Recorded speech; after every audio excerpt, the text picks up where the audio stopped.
Hello everyone, it's Ben with you guys again today. Um, I'm going to be talking about the best way to experience Nigeria.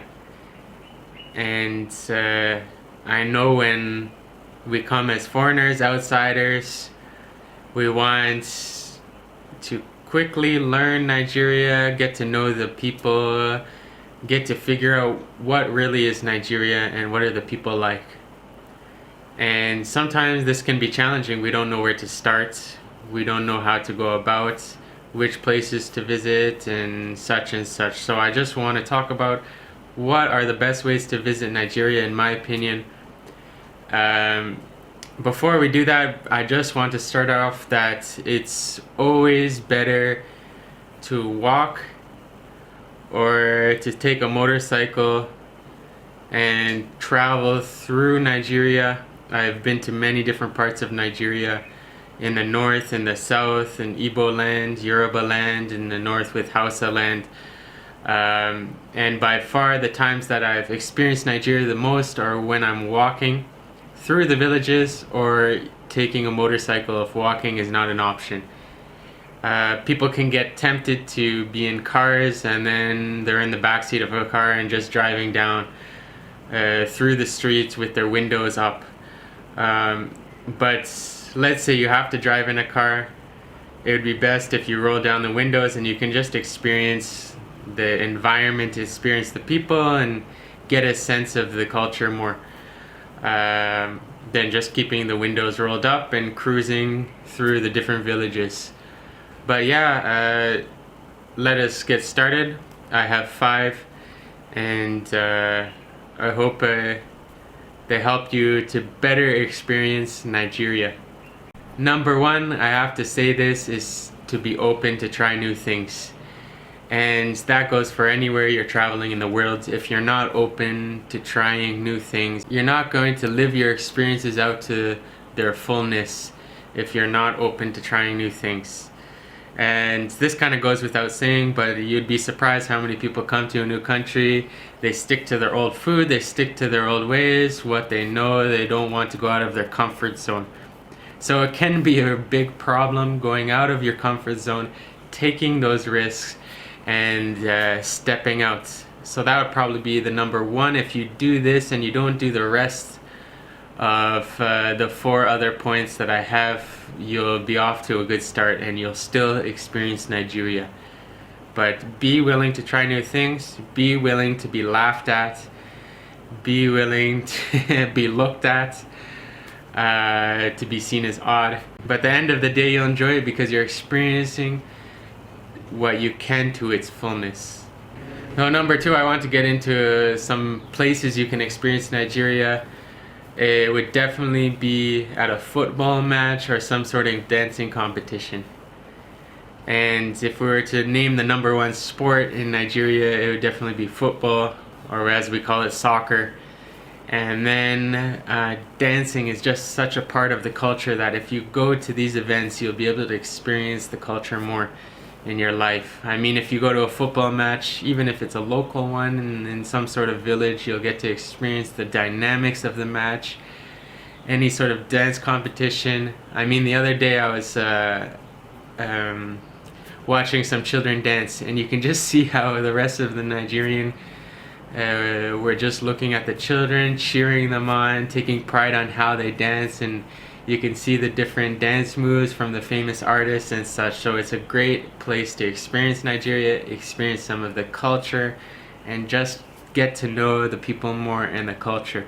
Number 3 is go to a market, and you'll hear anywhere, markets are the hot spots of knowing a country. You can really tell a country by the things they're selling in the markets.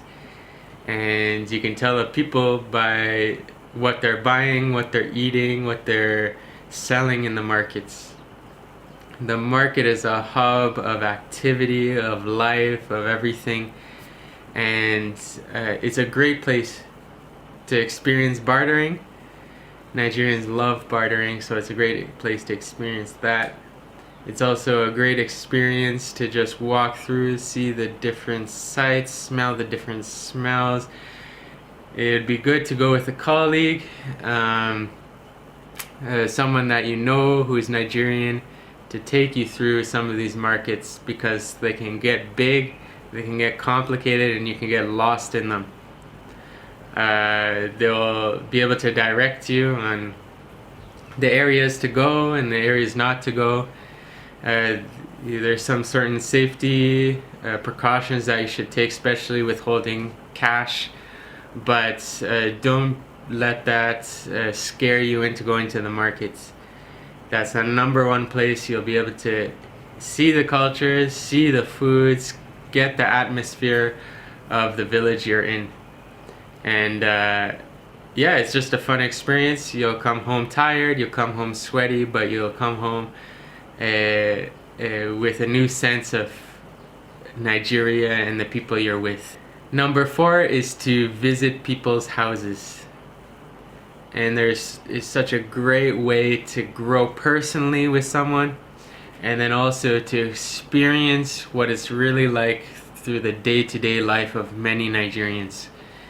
And this will naturally happen as you come. If you're open, Nigerians will be inviting you over to their houses. And take up the offer. Go and visit them. Even if they don't invite you, you can go unexpectedly and say, hey, I'm coming to your house this day. But it's definitely a place to see how Nigerians live, get a sense of how their day-to-day life is. And then personally, you'll grow in the relationship with that person. What I do encourage is that you should visit a wide range of people in different socio-economic wealth.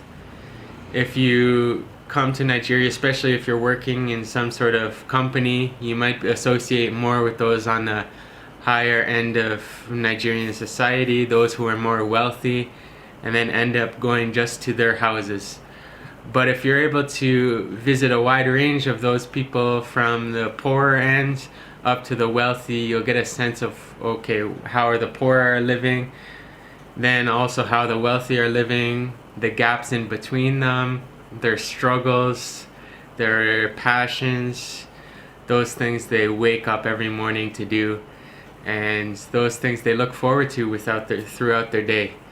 So definitely visit those from a wide range of backgrounds, wide range of tribes, and you'll get to experience the fullness of Nigeria has to offer. Number 5 is to visit different tribes.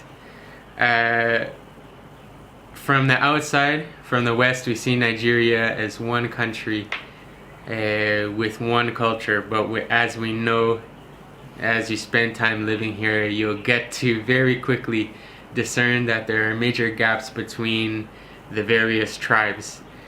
And the 3 biggest being Yoruba, Igbo, and Hausa. They each have their own cultural practices, their own foods, their own ways of living, and their own takes on life. So if you want to experience Nigeria as a whole, it would be good to intermingle among different tribes, gain friends from each tribe, visit houses from each tribe, learn different foods, some cultural practices. I know from my time working among Fulani and comparing them to many Yoruba people that I've met, they're completely different with different cultures, foods, and even personalities often. And you'll see the Fulani very reserved, very cautious. They want to observe you before they're able to open up. But often you'll see the Yoruba more loud, talkative, open, and willing to engage in dialogue and invite you over to their house. So there's big differences. It's really enriching as you get to know the different tribes. There are differences, but also there's similarities and what can bring them together. So I'd encourage you, yes, visit different tribes, and you'll be able to experience the fullness of what there is to experience. And then finally, number 6 is to spend some time learning the language. And I think there's over 500 languages in Nigeria, so we know that you're not going to learn all the languages. Nigerians maybe know 3 languages, but past 3 languages, many are confused. But those that you're working with, those that you find yourself among, it would be worthwhile to invest time to learn the language.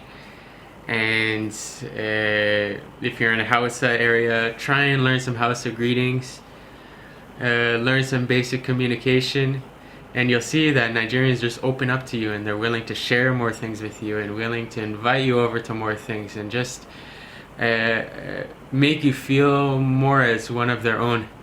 But if they see you're not trying, you're not really into it, you don't care about their languages, obviously they're going to care less about you. So try and learn their language. We know through language you get to see the heart of a person, the heart of a culture. Language and culture are inseparable. And so learning the language is a big step in learning the culture and experiencing Nigeria. So me myself, I learned Fulfulde, which is the language of the Fulani people. I learned it because I work with them, but I know basic greetings in Hausa. I can even get by in some greetings in Yoruba. And as I spend more time in Nigeria, I'll be able to become more proficient in each one of those languages. But it has helped me understand Fulani, get into their mindset of how they live life and how they go about doing things. Where if I never learned the language, I never would have gained that experience. So yeah, those are just the 6 things. Being open encompasses all those things. If you're not open, none of these things will happen. But yeah, I hope you enjoy. Like and subscribe to my page. I want to continue these videos, but I need your guys' support. And don't forget to comment as well. What are some other ways to experience Nigeria's? I want to hear from you guys. I want to hear your feedback, any suggestions for videos you have. I'm always open for those. So I hope to see you next time. God bless.